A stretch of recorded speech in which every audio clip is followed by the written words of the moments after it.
my name is Nevaeh, and my New Year's resolution is to go to a Harry Styles concert and to get good grades and to actually wake up early because I need to do school. I'm Stephanie Espana, and my New Year's resolution is honestly to grow my stuffed animal collection. My name is Karen Bekar, and my New Year's resolution is to finish things that I start, such as personal projects or books or sentences even. My New Year's resolution is to save more money to help my family and my dog. Hi everyone, my name is Shane Weisner, and my New Year's resolution was to be more kind to people. New Year's resolution is to develop a healthier lifestyle. Hello, my name is Angela Gaxiola, and one of my New Year's resolutions is to draw more.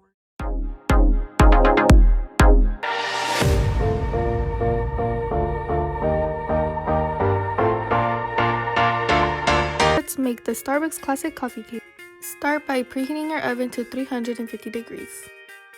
Let's begin with the cinnamon layer. Add 1/4 cup sugar, 1 tablespoon of all-purpose flour, 1/2 teaspoon of cinnamon to a bowl, and begin to whisk. Then grab a new bowl to make the streusel topping. Add 1 cup of brown sugar, 1 cup of all-purpose flour, 1 teaspoon of cinnamon, pinch of salt, and 1/2 cup of unsalted butter. Then begin to press down the butter into the mixture and continue mixing until we end up with something like this.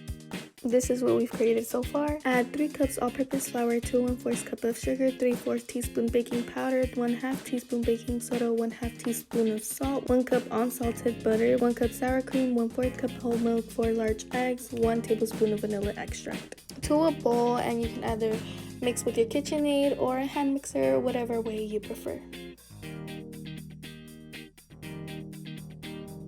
While mixing, begin by adding pan to your pan. Then add half of your cake batter to your pan and begin pushing it along to the sides of your pan. Then to your cake batter, add the cinnamon layer on top. On top of that layer, add the rest of the cake batter on top and begin as doing as before. Make sure to get it into the edges. Then layer on top of the cake batter your streusel topping. Once you're finished with that step, you add it to your oven, letting it bake for 15 to 30 minutes, depending on your oven. Once you believe it's finished, poke a knife into it just to make sure it's safe, and then it's ready to serve.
Hi there, my name is Natalie Neri, and today we're going to be making chocolate cupcakes.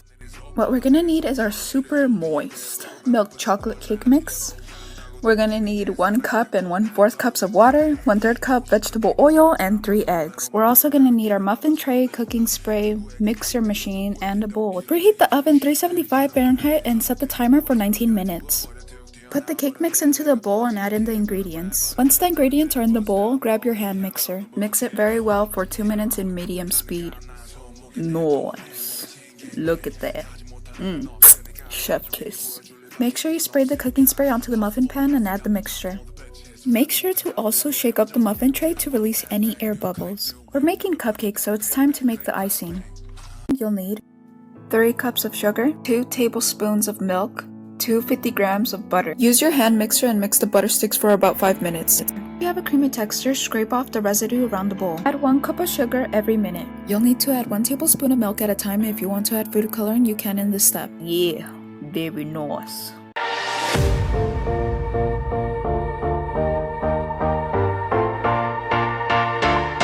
Hello guys, it's Sadiq aka Steady Tokyo, and today I'm going to be talking about the new Dauntless updates that have been occurring for the past few months. Now, for those who don't know what Dauntless is, it's a free-to-play action RPG developed by Phoenix Labs. Dauntless, however, is a world where you fight multiple monsters called behemoths.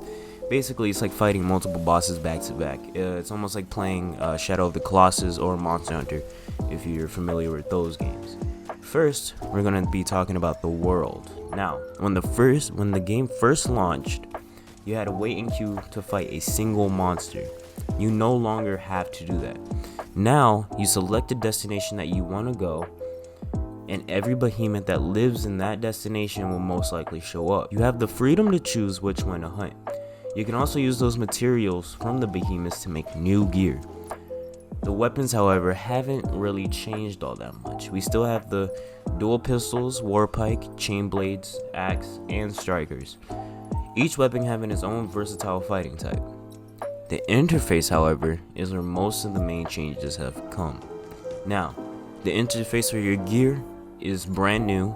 The interface for the Hunt Battle Pass, which you can buy with real money if you want cosmetics, is new.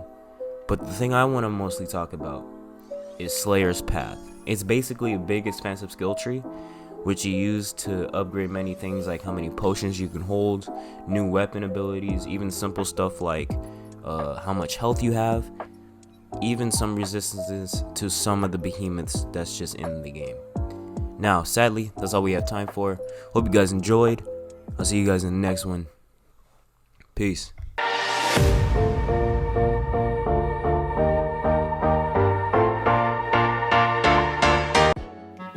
Hello guys, welcome back to Konami Code. I'm your host, Ron Sierra, and today we're going to be talking about Need for Speed Heat, developed by the now extinct Swedish video game developers Ghost Games. We're going to be talking about the good, the bad, and the gameplay, so without further ado, let's get straight into this review. Need for Speed Heat has a good story. It involves crooked cops, planned cop chases, and family drama. The game's graphics are beautiful, and its fictional world, Palm City, based on the city of Miami, is beautiful and filled with different biomes, from swamps, forests, beaches, and the big city. Need for Speed Heat has the biggest car list in Need for Speed history. There are up to 135 cars. The game includes brands like Ford, Chevy, Nissan, Mercedes-Benz, Porsche, Lamborghini, Ferrari, and many more. Cars have a lot of customization and upgradability in Need for Speed Heat. For the first time, you could engine swap. Visual customization is better than ever, and you're able to add things like underglow, air suspension. You could change your car stance and change the sound of your exhaust. For the first time ever, you could customize your racer. Your racer's already pre-made, but you're able to change things like their clothes and their hairstyle. Need for Speed Heat has a new and unique way to progress through the game. You could hop into daytime events and earn money from legal street races, or dive into Palm City's underground racing scene at night and level up through earning rep in illegal street races.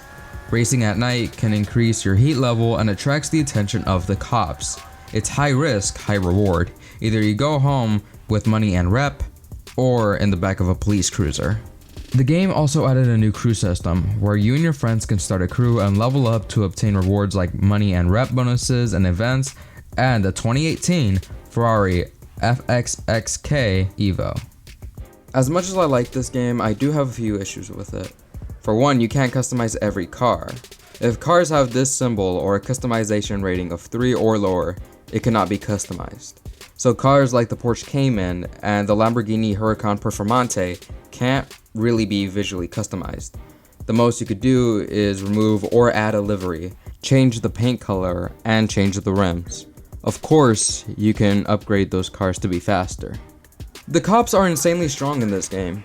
Story-wise, it makes sense why they're so strong, but this makes it harder to lose the cops. Even if you equip damage reduction in the auxiliary section, which is supposed to, well, reduce the damage that you take when crashing, the cops can still take you out with ease. The only way to escape the cops is by using a ramp and hope that they go flying off of it. I rate Need for Speed Heat a 9 out of 10. Need for Speed Heat returns to the franchise's core roots and is faithful to what the games have always been about. The game is a step forward in the right direction that the franchise should definitely take and should definitely jot down some notes. Many fans and people who like the racing genre should definitely grab a copy and hit the streets of Palm City. Again, this was Konami Code, and I'll catch y'all next time.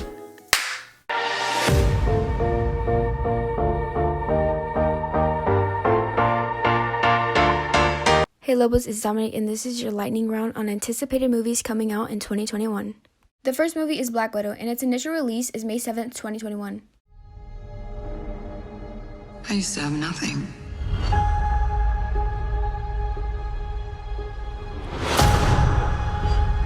And then I got this job. This family. But nothing lasts forever. The second movie is Ghostbusters Afterlife. I found this in my living room. Whoa, killer replica.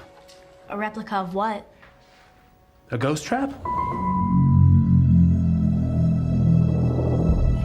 There hasn't been a ghost sighting in 30 years. New York in the 80s? It's like The Walking Dead. Your dad never mentioned this to you? It's just my mom. My grandfather died. My mom says we're just here to pick through the rubble of his life. Wait a minute. Who are you?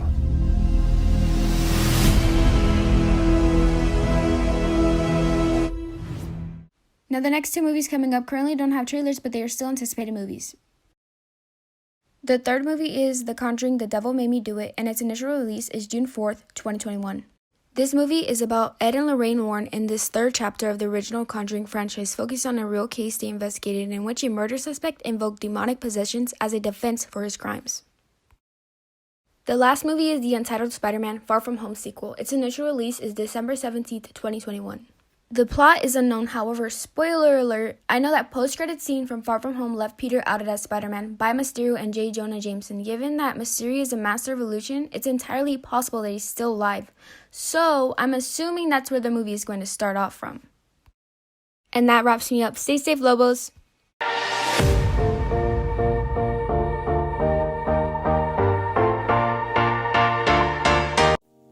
I will be talking about why New Year's is a thing. New Year's didn't start until somebody said, let's forget about that time in the past and let's move on to the future. Back in the Roman days, their New Year's was in March because they didn't have a January. Until later, they added January in representation of Janus, the god of beginnings. He had two faces, in which one looked into the past and the other looked into the future. People celebrated this holiday as a time to rebirth to something and something better. Not only that, people celebrate with fireworks and family gatherings because fire and loud noises were used in ancient times to get rid of evil spirits and bring us luck. The ball drop for New Year's was not made until 1907 of the time ball used by maritime explorers.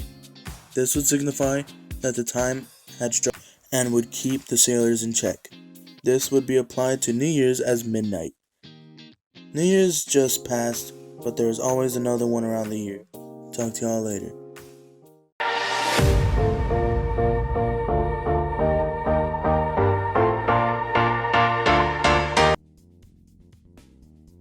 President's Day is a holiday that was first established in 1885 on the day of George Washington's birthday, February 22nd, which was then later moved on due to the Uniform Monday Holiday Act in 1971 to create more 3-day weekends for workers.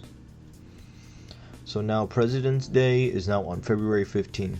The reason why President's Day was made before the Uniform Monday Holiday Act was because it wanted to remember George Washington as one of the best presidents ever, along with Abraham Lincoln and more presidents.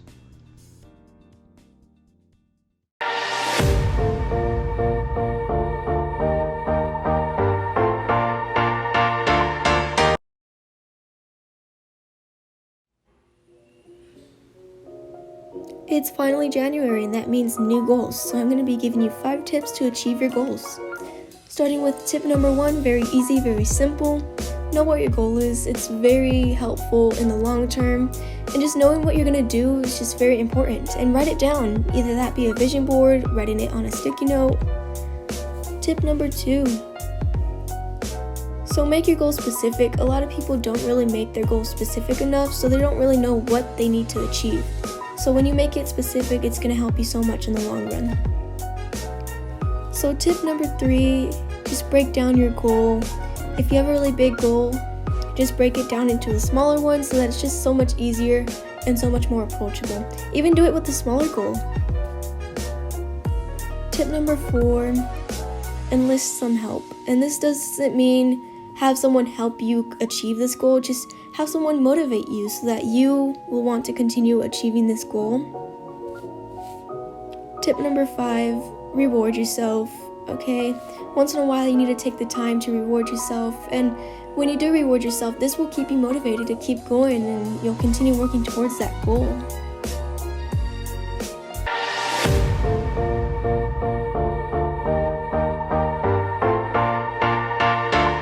Hey there, today we're going to be speaking about how to stay motivated during these times. Let's get it.